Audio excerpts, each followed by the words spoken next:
Welcome into TexAgs Rewind presented by Yeti. It's Friday, October 13th, and that means I'm leaving for Tennessee here in a few minutes. But the show was great today, and Nick Savage has got a little bit of the recap. Yeah, well, we had Liucci join the Go Hour early on because he's already in Tennessee, so he called in for a little bit, previewed the game. Senior ESPN writer Chris Low was on, talked about last week's game. He was at Kyle Field, I believe, and is going to be talking about the Tennessee game. Gary Danielson pre-recorded, but he was awesome. Had 2 straight weeks. He's going to see the Aggies. And the final countdown with only Steve McKinney, but OB joined. So double dose of OB today. But yeah, that's about it, David. Do the folks behind you recognize or realize that we're recording an amazing show tape for a live studio audience? They don't realize that? Not at all, no. Oh, and I see Luke's big old smile. Can he hear me, or can he? No, he can't hear you. You can say whatever you want. I can say whatever I want. And yeah. Olin, is he chewing or anything? No, he's fixing his hair. All right. Well, just watch the rewind. Nick gave you the recap. Who's in better shape the rest of the way? Like, in your eyes, the way things stand here on Friday, October the 13th, does LSU have a clearer path, or does A&M? Clearer path. I think or just a better shape to finish. Well, I think LSU does. LSU does because they get their crack at Alabama. Now, they have to play them in Tuscaloosa, right? Like that. But they get their shot at Bama. And but they've lost to Ole Miss. I don't think A&M has a clear path. I mean, I think A&M, their SEC West chances took a massive hit. If it's not for the team they're playing tomorrow in LSU, it's almost like both those teams would have to beat Alabama. I suppose there could be some giant 3-way tie. I suppose A&M could win out. Even that doesn't work, though, because A&M wins out, Ole Miss and LSU both get a second loss. So, yeah, I think the only path off the top, I mean, I don't expect Bama to lose to Arkansas or Auburn or somebody like that. I think the only path, or even Kentucky. I guess if you tell me Bama's going to lose 2 out of 3 don't they play Kentucky, OB? They do. They've got Tennessee, Kentucky, Auburn, LSU left, I know. Yep. And yeah. Arkansas this week. 2 out of 3. Yeah, and I don't see that happening. If they lose 2 out of 3 to LSU and Tennessee and Kentucky, sure, A&M wins out. But I think LSU would have the clearer path just from the standpoint of they get to play them. They get to play them, and then they probably will score on that Bama defense. And I don't know. I would say LSU. I'm more concerned, Nuno, with A&M. If they can beat Tennessee this week, tomorrow, in front of 100,000 in Knoxville, and going back to what Olin said, if they do that, they're going to make some mistakes. They might have a turnover. They might have a red zone or 2 fail where they get 6 points instead of 14. But that would mean Tennessee does too. If they beat Tennessee, they played a good football game. Will they play a perfect game? I doubt it. I have been saying all week, I feel like A&M is one game away from this season going 2 different routes. You win this game in Tennessee, I think it can be a real nice season regardless of what happened in Miami and Alabama. You lose this one, then I don't know, man. I don't know if I have the confidence of seeing them win at Ole Miss, confidence of winning at LSU, and then, maybe dropping another one in between. Yeah, there's 2 things with this team. And again, last year, I guess, shouldn't have anything to do with this year. But this team has struggled to win close games. They did last year. They lost, as bad a year as it was for the Aggies. I mean, they go 5-7. They really easily could have flipped that if they could have figured out a way to win close football games, just like the game this last Saturday. And then on the road, I know that's a head scratcher for Jimbo and frustrating for everybody on that staff that they haven't been able to win games on the road, in true road games. Olin, you're the one that pointed this out to me when we talked earlier this week. They've lost 7 straight true road games. And if you're going to have good seasons, 9, 10 win plus seasons, you got to win on the road. That's no revelation. You just got to do that. And I agree. This very much to me feels like a swing game for the Aggies.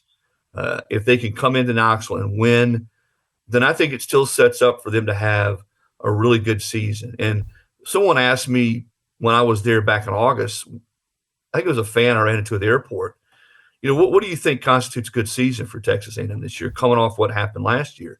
And I said, honestly, I think it's being there in mid-November, late November, with a chance to win 9 or 10 football games and at least be in the conversation to get to Atlanta. And even though they've lost, now to Alabama, and Alabama's probably in the driver's seat. Alabama's still got some tough games.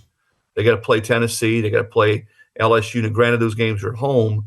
But if you can get through this week unscathed, if you're Texas A&M, then you go through, or you go into the latter part of October, at least with a chance to be in that conversation to be in Atlanta. Gary, I assume with A&M being on CBS as often as they have been over the last few years, you probably got a big highlighter covering the name Anaya Smith. Just talk about what he brings to Texas A&M every year. So we got to meet with Anias, and you're right. It was tough for him to go through that injury last year, but he's the modern player that everybody's looking for. A guy that can do it all from his position. Obviously, he can still play running back if he had to, but I think that's the one position that the A&M needs to continue to circle to make it easier for Max Johnson. He's a big weapon, and then that'll open it up for Evan Stewart and the other receivers.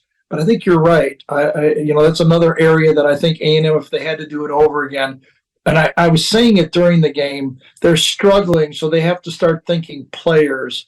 And I think they got to find more and more ways to get the ball to Anaya Smith. Now, he was open for a touchdown, and Max was a little late getting it to him, and it ended up being a big play for Alabama. But if I'm starting my game plan, just like Alabama made Jermaine Burton the pressure point, I would make Anaya Smith the pressure point of this game. No doubt about that. Let's talk about Max Johnson for a moment.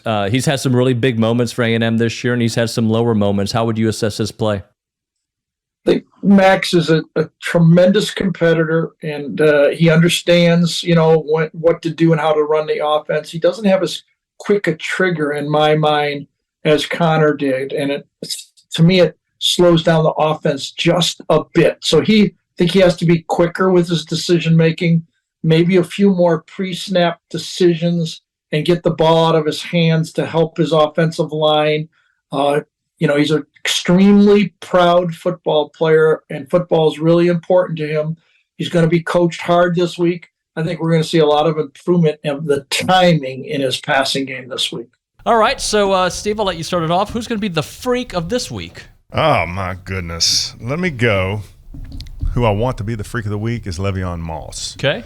I want to see our run game go off. I want to see Le'Veon break a few big runs. Love to see him go over 100 yards.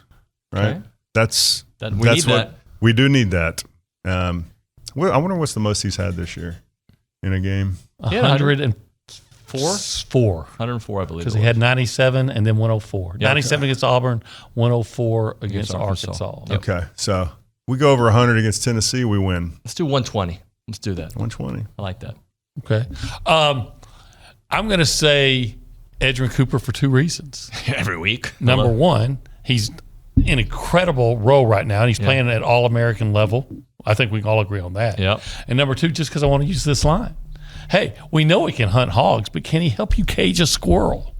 I like it. Let's go, Edge Cooper. I'm going to throw in one. I'm going to make it easy, OB. I said earlier you can bank on Evan Stewart. He's my freak of the week. He's going to have one of those Evan Stewart performances. We're like, that's the kid. We need him. Yep. We need him to come back. This is too good.